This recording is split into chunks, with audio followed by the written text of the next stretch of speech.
So welcome to Taste Kitchen. What you're seeing behind me is a completely remodeled kitchen that's designed to do a lot of things beyond just a chef demo.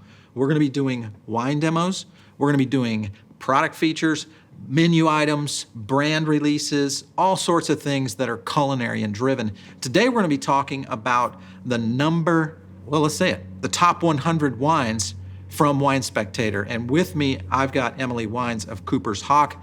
Now, Emily is not just some regular sommelier. This is one of 150 people that are master sommeliers in the United States. We're talking about the badass of the badasses. This is what we're gonna talk about today, and we're gonna just jump right into it. Emily, thank you for stopping in on the show today. I am so thrilled to be with you. I love it when we get a chance to go into restaurants and a master som gets a chance to come to the table. Because the experience to me is it's over the top. It's like nothing you've ever had. If you've ever had a chance to go to a fine dining restaurant and get a master som tableside, you are in for a treat, because the knowledge alone that a master som brings to wine is something that is so great in an educational standpoint. And that's what we're gonna do today. We're gonna break down the top 10. And basically, Emily, our master som, is gonna tell us about each one. Let's go right to it. And before we get started, I wanna talk a little bit about you and Cooper's Hawk. Tell us about your story, kind of how you got going. How did Cooper's Hawk sign you up? Well, I've been in the wine business for a long time. I started out in really high-end restaurants working with some of the greatest wines in the world, which is a lot of fun. I got to drink some great wines in that time, but I really felt like it was wine as a luxury commodity as opposed to wine as something for everyone. And Right. what I love about Cooper's Hawk is it gives me an opportunity to introduce people to wine culture and make it fun and approachable and accessible. And that's what Yep. I've been doing for the last 2.5 years. Let's get kudos to Cooper's Hawk, because we've got your wines here in our studio, and one of my favorites is your Tuscan Red, which I Yeah, absolutely love. Very beefy, great for, heavier meals, which I like to eat from time to sure. time. So great job on what you guys are doing. And then I found out today that you have your own wine. I do. Tell us about that. Yeah, so I have a wine. It's called Camille Brave. It's only available through Cooper's Hawk, and it's a blend of Zinfandel and Syrah. I was Ooh, going for okay. something really fun and juicy and approachable, that was food friendly, but also just a real powerhouse of a wine. So it's coming from predominantly Sonoma, a little bit from Napa and Mendocino as well. Mm, And every year we'll be releasing a new Camille wine, and this was wow. our inaugural wine of the series. Well, congratulations Thank on you. that. I love to see, winemakers kind of expand, especially in a som, expand their idea of what winemaking is. Cool. All right, so we're gonna get right into it. And for those of you listening in today, I'm gonna be reviewing, or I should say reviewing, I'm gonna pitch to Emily the number 1 through 10 wines. Now, the reason we're starting with number 1, and I just wanna get it out of the way so everybody kind of knows, but I don't want you to leave, because the best, I think, some of the best picks are in the bottom of the list. So stay tuned and don't miss it. Let's go into the number 1, the Château, Léoville, Barton, Saint Julien. So tell me about this wine. Why do you think Wine Spectator said this is the rabbit out of the hat? Well, I mean, this is certainly an estate that's been modernizing and making really world-class wines, and still relatively affordable for a great Bordeaux. And in particular, I love Saint Julien because for me, it's one of the most elegant expressions of Cabernet Sauvignon to be found in Mhm. Bordeaux. This is definitely a wine that's world-class.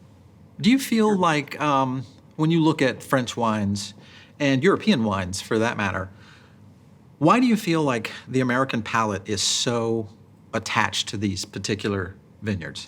What do you think it is? Especially with places like Bordeaux, I mean, this is something that set the standard for winemaking all around the world. When people decided to start making world-class wine in Chile or Napa Valley or Australia, they looked to what were the great wines of the world. And Bordeaux at that time, what really was some of the greatest wines. And so people still look to those as being a benchmark of great winemaking. Yeah, absolutely. I know when I visit, I get a chance to visit Paris about once every 5 years, and that is our number 1 thing to do, is just explore both restaurants and vineyards and find some of the most amazing, what I think is some of the most Yeah, amazing wines it's a fun on the treasure planet. hunt. Yeah, it is. All right, so let's go to number 2. This one is a very interesting one. It's the Mayacamas, Mount Veeder. So another great vineyard. The interesting point here, 96 points. This is a star. And you can get this thing for $125 if you can find it. So what are your thoughts on this one? I was really happy to see this wine show up in the lineup, especially at number 2. Really great old historic estate, and in particular, what I love about the wines coming off of this mountainside is you get incredible restraint. It's a powerful wine, but it's not a blow your face off Right. kind of Cabernet. It's a really elegant, really refined flavors to their wines across the board. Yeah. Yeah. When you look at the wines that are in the West Coast, I mean, because obviously the United States, I feel like we've done some really big leaps in terms of great wine tasting and great profiles.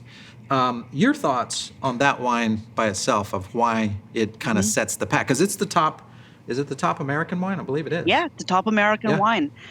You know what I love about it is that I think there was this move in certainly we see it in other parts of the world too, but in California making wines like bigger and bigger and bigger, and really pushing the envelope on alcohol and intensity, and to see a wine that's being sort of deftly handled to where Right. it's not turning all of the knobs on the stereo up full blast. It's really just a really elegant, beautiful balance, and it's not a over the top wine. This is a wine you can have with food, and this is a wine that Right. will hold the test of time. Yeah, I like that one. It's a good one. All right, so Emily, here at number 3 is the San Giusto an Rentennano. Now, this is a Chianti, and it tastes amazing. I've had this wine. It's number 3. I'm a little curious why this didn't make a 1 or 2 slot. What's your thoughts on this? Well, first of all, I was a little surprised to see a Chianti coming in at number Yeah. 3. I love great Chianti, but there's, often you'll see like Chianti Classico or Brunello really getting bigger scores and more attention. But what I love about this is that it's really an old school Chianti, but it's clean, it's polished.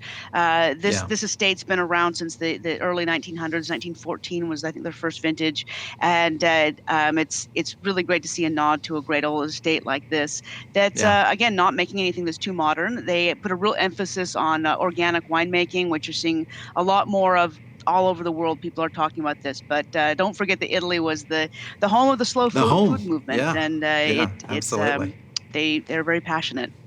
I like it, and it's a 95, coming in at a amazing value. At Oh 36 yeah, bucks. it's a steal. I mean, This is crazy. This is a great everyday wine. Even though it's number 3, it's I could drink this every day. Yeah, absolutely. All right, so let's blow into number 4. And number 4, of course, is the Groth Cabernet Sauvignon. This is the Oakville Reserve, the 2016. I like this wine, but I've never had it. Can you kind of give me a course on this one? Yeah, absolutely. So this is really kind of one of those old school producers, and I say old school in Napa as in from the 80s, really when Napa started to go through this real renaissance of quality winemaking. This is coming out of the valley floor, so you get much more power and weight and intensity, a little bit more hedonistic. So it's kind of a nice contrast to the Mayacamas, really different styles of Cabernet, but I don't know how they pick. There's so many great wines being made right now. It's a toss up. This is a gorgeous wine. I've always been thrilled to pour this.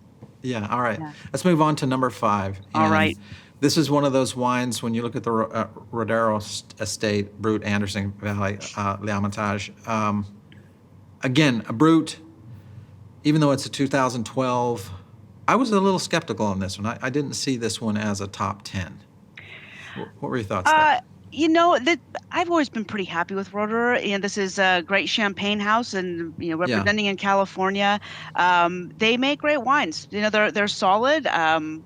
I haven't tasted the 2012 vintage yet, so I can't weigh on this one specifically, but I've always found them to be really world-class sparkling wines and great champagne alternatives. I like the Pinot Noir heaviness in the blend of this, gives a little bit of richness to it, and yeah, it certainly belongs on the top of many lists. I'm not too bummed out about seeing this on the list here at all. It's all right. It's all right. All right, so I'm going to roll into number 6.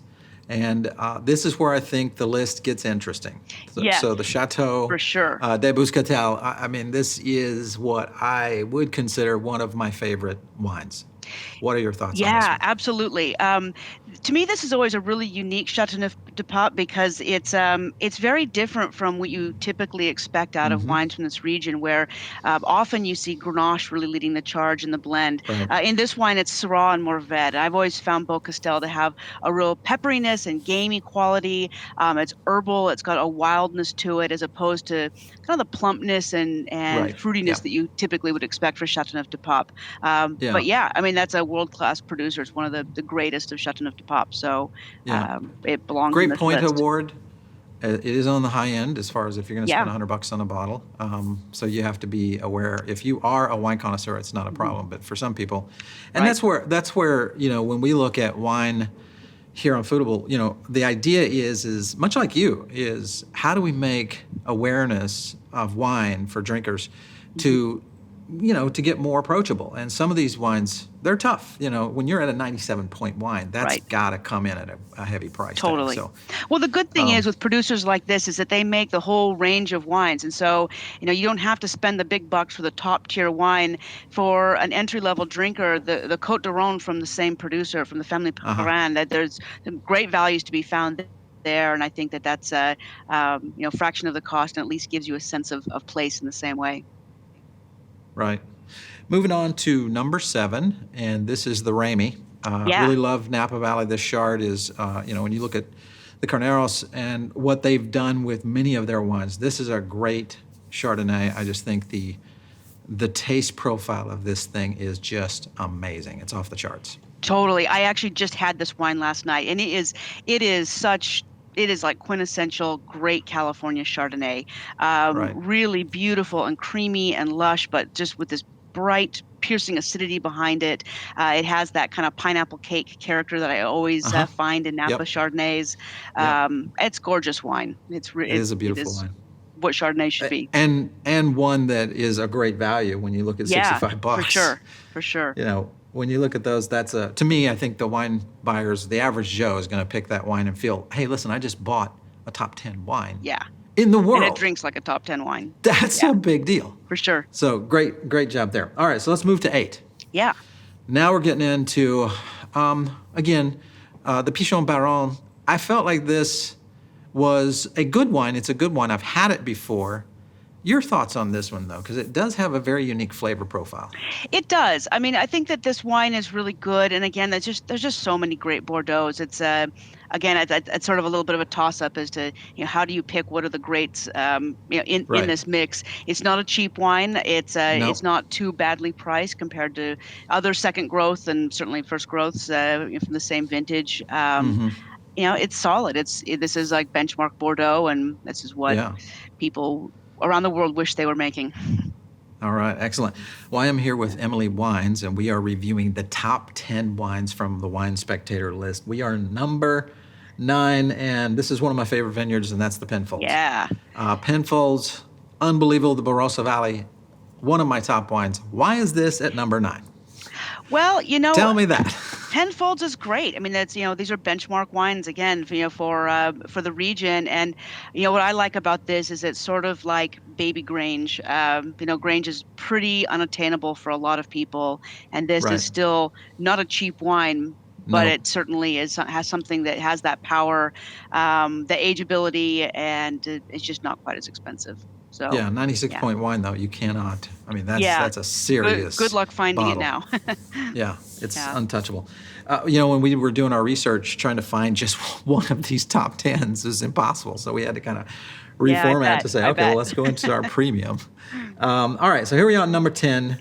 This is the last of the Mohicans, the Vina Almaviva. Now, Yeah. this is a great wine, too. Why at number 10?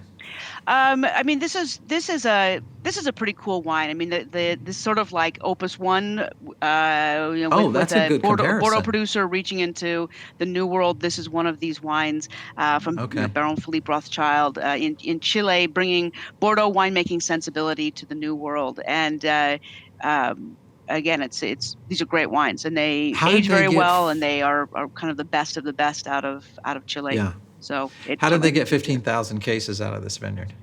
How did they get 15,000 cases? That's a ton of That's production. Well, yeah, it's not a small amount of wine, but this is also a wine that is popular all around the world. I'm sure they're selling a lot of this in Asia and the United States Hmm. and Yeah. Europe, and so I'm sure even with that quantity, I imagine it gets spread pretty thin. Yeah, absolutely. All right, so for everybody that's been waiting, we're going to have 3 picks from each of us. Yeah. And these are alternatives. So if you, as a beverage director or a wine connoisseur, and you are thinking, hey, let's pick some other wines out there, I'm always in the camp of great value and great taste. So that's kind of how I leverage my picks throughout. So I'm going to jump in to my list. Yeah. And my number 1 is the Kudos. I actually have it right here. So this is the Kudos. And when you look at this wine, to me, Pinot Noir, it's a Highland vineyard out of McMinnville. So this is something to me, and I'm going to pour a little bit of it right here. And let's get just a little bit. You'll see kind of the color and the beauty of this wine. And if you like Pinot Noir, which is one of my favorites, this, of course, is why it's my number 1. What are your thoughts on the Kudos? I love this wine too. I mean, Pinot Noir is one of those varietals that, when handled well, it is just so magical and seductive. And I think that these guys do a great job with this finicky grape. Yeah, Yeah. it is. And it's one that I think has a very unique taste palette for preparation of certain kinds of food. Personally, I like lamb with this one. And it's an unusual fragrance too, which is kind of unique. When you open the bottle for the first time, the floral nature of it is just different. But That's it starts to seduction move. right there. Yeah. It starts to move on you, which is, to Yeah. me, one of the reasons Very I love it. So cool. I'm going to take a sip of this one. Let me have your number 1. What are you All thinking? right. So my number 1, going back to the list of the wines that we just went through, an alternative to me for the Roederer, which isn't cheap. My favorite alternative is the Schramsberg. Schramsberg Blanc de Blanc Oh. is a great sparkling wine. Oh, I wow. have Okay. twice had the opportunity to do a blind tasting with Tête de Cuvée champagnes and with Schramsberg in the mix. First time I did it with a whole group of sommeliers in San Francisco, we ranked Schramsberg number 2, and the second time we did it, we ranked it number 1, and it just, time Yeah. again, it just goes to show Yeah. that the proof is in the bottle, not on the label, and Yeah. those wines are great. Absolutely. So I'm going to kind of roll this around so the Kudos team knows that we're talking about their wine. Yeah. And the fun thing is as you start to develop a taste for wine, whether it's, if you're looking for a very expensive wine or just looking for something that really pairs well with something that you're eating, and chefs and sommeliers both, I've loved this new approach to menus matching in with somms on kind of creating this element of great wine with great food, which is kind of fun. Do you find that a lot right now? Yeah, I mean, it's something that, all of my career I've been matching food with wine and or matching wine with food, I should say. And it's so funny because so many chefs think about their dishes as being complete, goes to the table, and that's the end of the story. But as sommeliers, we know that when somebody's drinking wine with their food, it's like adding another ingredient to the dish. And so when you can Right. find a chef who you have great synergy with and really create magical pairings, it's pretty fun. Very, very beautiful. All right, so let's move to my number 2, which is a Chardonnay, and this is the Ramey. And there was a Ramey on the list. This Chardonnay, though, is the Russian River 2011. Really like this one. I didn't get a chance to get that one because, guess what? It's sold out. I'm not surprised. $35, 90 points. Great poached pear, honey. This is one of those true fall-flavored Chardonnays. For sure. What are your thoughts? What I like about this is you get that sense of Sonoma versus the Napa Valley one. It's true. You get a little bit more acidity. It's got a nice brightness to it. It's a little bit more affordable too. This is a really, to me, this is kind of one of those wine list staples. It's a great wine. Yeah, and I think that's the thing when you get into the restaurant industry, finding, especially with people without going to the fine dining, if you're going to a high-end restaurant, the likelihood is you're going to find some really special wines. But for the most part, there is a lot of challenge in the industry to find these kind of middle-of-the-road but super high quality at a good price. And that's kind of the thing that I've been looking for time in and time out. All right, so you're number 2. What are you telling me? So my number 2 is a new wine. I've always been a fan of Patson Hall, and so those are wines that I always sold a lot of in the restaurant when I was sommelier, and I love the people behind Patson Hall. And Donald Patz, so now that they've sold Patson Hall, has moved on and has started a couple of new wine projects. One of which is called Maritana, and he's doing a Chardonnay right now out of Dutton Ranch that is just dynamite. It still has that same fingerprint that I always found in Patson Hall, which was elegance and finesse, but also that really approachable, a little bit of hedonism to the wine, some oak and some ripeness, but also really food friendly. So I'm thrilled to what is see the price point his new on that project. one? So the Dutton Ranch is $70 retail. So it's up there, but those are great wines. It's a great wine. Yeah. All right, so let's roll out into my number 3, and that I do have on set right here, and that is my Sonoma Loeb Pinot Noir. It's one of my favorite. That is just it's a very basic Pinot Noir. The reason I like it, I'll be honest, is my wife loves this wine. She likes it. It's a 94 point, and again, it's a $35 wine. So this is almost going to fit on any restaurant menu without any problems. So your thoughts on this baby? To your point about this fitting on a menu, it can be tricky to find Pinot Noirs on that you can put on a wine list that are delicious, that are under $100 on a wine list. But I love the Sonoma Coast in particular. I like it that it's so much cooler there that you just get really elegant wines and that really bright acidity. Those are good food wines. Yeah, I love that.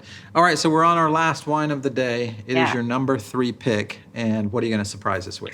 So my third pick is actually an alternative to the Penfolds Shiraz, which is, that's a great wine. It's expensive for a wine list. There's a limited number of restaurants that can go to something of that ilk. Plus, now being in the top 10, it's going to be hard to find it. Sure. My alternative is the Torbreck Descendants. Torbreck's wines I've always been have given me what I love in Syrah, which is not necessarily just about power, but also about really complex flavors. Like I would say, I want Syrah that tastes like bacon and violet and olive and blood and just all of these really complex flavors that are not typically, about fruit. It's about all of these other secondaries, and this wine is certainly that really elegant stuff.